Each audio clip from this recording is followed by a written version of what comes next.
हम मैं आपको पता है कि मैं 10 तारीख को यहाँ आया हूँ इस ज़िले में, गुमला ज़िले में एज ए सिविल सर्जन मैंने ज्वाइन किया। और मैं देख के काफ़ी आश्चर्यचकित था कि सदर अस्पताल जो है यहाँ का, वो अब ये तो मैं नहीं बोल सकता कि स्टेट ऑफ आर्ट है, क्योंकि मैंने और भी अस्पतालें देखी हैं, लेकिन हाँ ये ज़रूर है कि लोगों में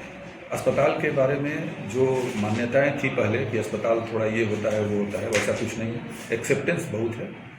और उसके मूल दो कारण हैं। एक तो कि हमारी जो स्वास्थ्य सुविधाएं हैं वो हम अस्पताल में उपलब्ध करा पा रहे हैं। दूसरी चीज़ है कि हमारी जो ग्रामीण जनता है जो हमारे यहाँ आती है वो काफ़ी गरीब है और उन्हें सच में हमारे स्वास्थ्य की और स्वास्थ्य सुविधा की ज़रूरत होती है। रही बात गैप की, तो हम पा रहे हैं कि थोड़ा सा हम लोग ओवर टैक्स्ड हैं। अभी जैसे हमारे यहाँ ओवर बर्डन है अस्पताल जो हैं, उस अस्पताल में चिकित्सक की कमी है,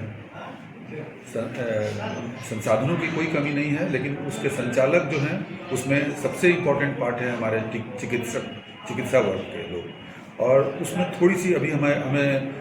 परेशानी है। जैसे जितने होने चाहिए डॉक्टर उतने डॉक्टर हमारे नहीं हैं। हम लोगों ने एक गैप एनालिसिस किया है और हम लोग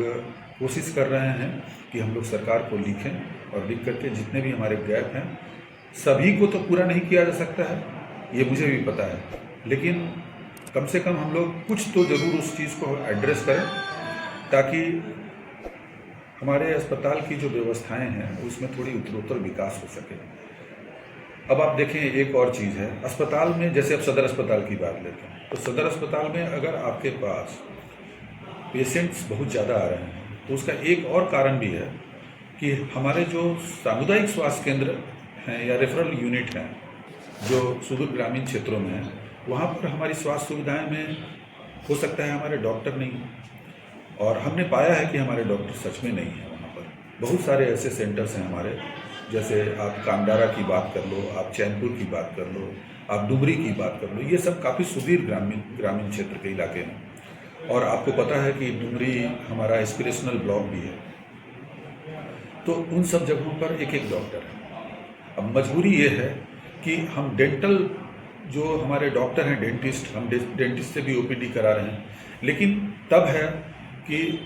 उनकी जो पढ़ाई हुई है उसमें उन्हें मेडिकल साइंस के बारे में काफ़ी कुछ पता होता है, तो एटलीस्ट एक डेंटल जो हमारा जो डेंटिस्ट है वो हमारे स्ट्रीम का ही है, तो हम तो कम से कम कुछ सुविधाएं तो दे पा रहे हैं। अगर हमें डॉक्टर मिल जाए तो हम लोग इसको और बेहतर कर पाएंगे। हम लोग कोशिश ये भी कर रहे हैं कि हम लोग जितना भी गैप्स हम लोग अभी तक पाए हैं, हम लोगों ने पिछले 10 दिन में बहुत ज़्यादा हम लोगों ने भ्रमण करके और सब लोगों से मिल करके, इनफैक्ट पेशेंट से भी हमने बात किया और उनके सेटिस्फेक्शन पर भी हमने बात किया, और उनका भी जो इश्यूज़ था उसको हम लोगों ने एड्रेस किया है, और हम लोग कोशिश कर रहे हैं कि जल्द से जल्द इस पर हम लोग कुछ कर पाएंगे। और आपको पता है कि हमारी जो उपायुक्त महोदया हैं, अगर किसी को मातृका कहते हैं मैट्रॉन, तो सच में अभी हम अपने हेल्थ विभाग में अपने उपायुक्त को अपनी मातृका के रूप में ही मानते हैं, क्योंकि वो काफ़ी प्रोएक्टिव हैं और हर चीज़ को एड्रेस करती हैं, तुरंत करती हैं। अब जैसे अच्छा ही काम हो रहा है अगर आप समझेंगे तो, कि जैसे कल एक छोटा सा टेक्निकल फ्लॉ हुआ हम लोगों के एसएनसीयू में, और हमें मजबूर होकर के बच्चों को अन्यत्र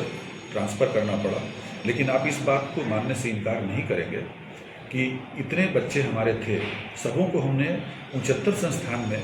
अपने डिप्टी सुपरिंटेंडेंट के देखरेख में, मेरे पूरी टीम के देखरेख में उन्हें हमने ट्रांसफ़र किया, हमने ऑक्सीजन के साथ उन्हें ट्रांसफ़र किया,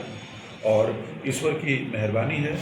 कि हमारे यहाँ कोई भी कैजुअल्टी नहीं हुआ इस बड़े घटना के बाद। और हमने जहाँ जहाँ उन्हें व्यवस्थित किया है, हमने ये भी बोला है कि जब मेरा ये सिस्टम सही हो जाता है तो मैं सबों को एक बार पुनः अपने अस्पताल में, संस्थान में ले आकर उनका इलाज कराऊंगा। सारे बच्चे बिल्कुल सुरक्षित हैं आप सबों के आशीर्वाद से। और हमारे डीएस तो अभी डीएस रांची से लौट पाए हैं। उन्होंने रात भर अथक प्रयास किया है। वो डिफरेंट अस्पताल में, जैसे हम लोगों का रिम्स में 11 बच्चे थे, 2 बच्चों को हमने सदर अस्पताल रांची में आग्रह किया था वहाँ के सिविल सर्जन महोदय से, तो उसके बाद उन्होंने वहाँ पर व्यवस्था किया। हमारे 2 बच्चे हैं अभी सदर अस्पताल लोहरदगा में। तो